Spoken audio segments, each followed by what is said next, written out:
Bismillahirrahmanirrahim. Assalamualaikum warahmatullahi wabarakatuh. Perkenalkan, nama saya Nur Amna Ali Mahmud dengan NIM 20210101040006. Mahasiswa program studi Pendidikan Guru Madrasah Ibtidaiyah, kelas A semester 3, Fakultas Tarbiyah dan Ilmu Keguruan, Institut Agama Islam Negeri. Baiklah, materi yang saya akan bahas yaitu tentang penanaman nilai dan sikap dalam pembelajaran IPS SD. Adapun tugas ini bertujuan untuk memenuhi mata kuliah Ilmu Pengetahuan Sosial di SD atau MI dengan dosen pengampuh Bapak Muhammad Ilham SPD MPD. Baiklah, langsung saja kita ke materi. A. Pengertian nilai dan sikap dalam pengajaran IPS. Yang pertama, pengertian nilai dan sikap. Nilai secara umum merupakan ukuran tentang baik buruk, tentang tata laku yang telah mendalam dalam kehidupan masyarakat. Nilai merupakan pencerminan budaya suatu kelompok masyarakat. Sikap terdiri dari 3 komponen, yaitu komponen afektif adalah perasaan yang dimiliki oleh seseorang terhadap suatu objek. Komponen kognitif adalah kepercayaan atau keyakinan yang menjadi pegangan seseorang. Sedangkan komponen konatif adalah kecenderungan untuk berperilaku atau berbuat dengan cara-cara tertentu terhadap suatu objek. Sikap adalah sebagai keadaan yang ada pada diri manusia yang menggerakkan untuk bertindak. Sikap menyertai manusia dengan perasaan-perasaan tertentu dalam menanggapi objek, dan semua itu terbentuk atas pengalaman. Menurut Bimo Walgito 1983.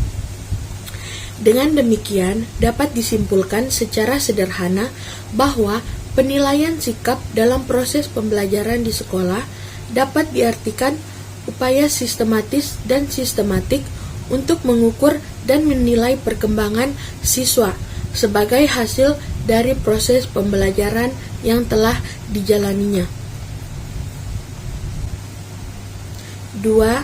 Pembentukan sikap. Secara umum, kebanyakan pakar psikologi sosial berpendapat bahwa sikap manusia terbentuk melalui proses pembelajaran dan pengalaman. 3 model belajar dalam rangka pembentukan sikap. Yang pertama, mengamati dan meniru. Yang kedua, menerima penguatan. Yang ketiga, menerima informasi verbal. 3. Teori perubahan sikap. A. Teori pembelajaran. Menurut program Yale, ada 4 unsur dalam proses pembujukan yang dapat mempengaruhi perubahan sikap, yaitu yang pertama, penyampaian atau sumber. Yang kedua, komunikasi atau informasi yang disampaikan. Yang ketiga, penerima. Yang keempat, situasi atau konteks. B. Teori fungsional. 1. Sebagai alat instrumental, dengan perubahan sikap diharapkan akan memperoleh hadiah yang sebesar-besarnya untuk mendukung sikap positif, dan hukuman yang sekecil-kecilnya untuk mendukung sikap negatif. 2. Sebagai pertahanan diri, perubahan sikap didasarkan pada keinginan seseorang untuk melindungi atau mempertahankan dirinya. Yang ketiga, sebagai pernyataan nilai. Perubahan sikap didasarkan pada keinginan seseorang untuk menyatakan sikap yang selaras dengan nilai-nilai utama bagi dirinya. Yang keempat, sebagai pengetahuan. Perubahan sikap didasarkan pada keperluan seseorang untuk mendapatkan informasi. C. Teori pertimbangan sosial. Menurut teori ini, perubahan sikap merupakan suatu penafsiran kembali atau pendefinisian kembali terhadap suatu objek. Sikap adalah sebagai suatu daerah posisi dalam satu skala yang mencakup ruang gerak penerima. ruang gerak tidak pasti, dan ruang gerak penolakan. B. Hubungan antara sikap, nilai, dan perilaku. Hubungan antara sikap dengan nilai sebagai pakar psikologi berpendapat bahwa nilai lebih bersifat global daripada sikap. Pendapat lain mengatakan nilai merupakan sasaran yang lebih abstrak yang ingin dicapai oleh seseorang. Nilai mendasari pandangan hidup seseorang. Oleh karena itu, nilai tidak mempunyai objek yang spesifik, seperti dalam sikap, namun sangat penting perannya dalam pembentukan sikap. Perilaku dapat didefinisikan sebagai proses memberi reaksi terhadap suatu stimulus dalam lingkungan yang bermanfaat bagi kehidupan. Perilaku juga dapat diartikan sebagai suatu aktivitas anggota badan. Nilai dan sikap merupakan dua faktor yang penting yang menentukan perilaku seseorang. Nilai, sikap, dan perilaku itu sangat erat kaitannya. Nilai merupakan kepercayaan normatif yang ikut menentukan apa yang disukai dan apa yang tidak disukai oleh seseorang, sehingga terbentuk sikapnya terhadap suatu objek. Selanjutnya, sikap akan mempengaruhi perilaku dan perbuatan seseorang. C. Penanaman nilai dan sikap dalam pelajaran IPS.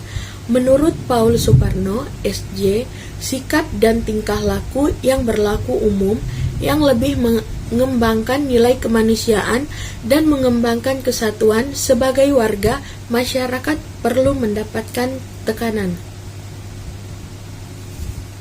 Sikap dan tingkah laku menurut Paul Suparjo SJ 2001. Yang pertama, sikap penghargaan kepada setiap manusia.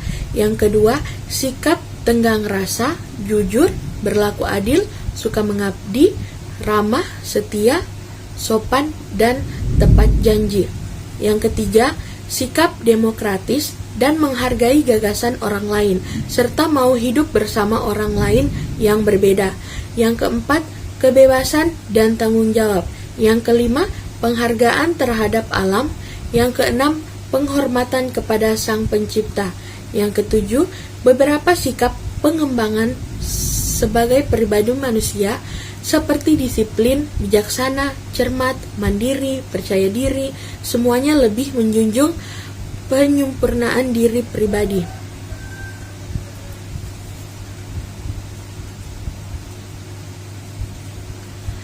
Penanaman nilai dan sikap kepada siswa itu penting. Ungkapan ini senada dengan tujuan pelajaran IPS yang selain mengembangkan pengetahuan juga mengembangkan keterampilan dan menanamkan nilai dan sikap kepada siswa. Leonard Conworthy dalam Kosasih Jahiri dan Fatimah Ma'mun 1978 atau 1979 mengemukakan rumus sebagai berikut. P. Pengetahuan plus S. Sikap plus K. Keterampilan sama dengan B. Behavior sama dengan kelakuan.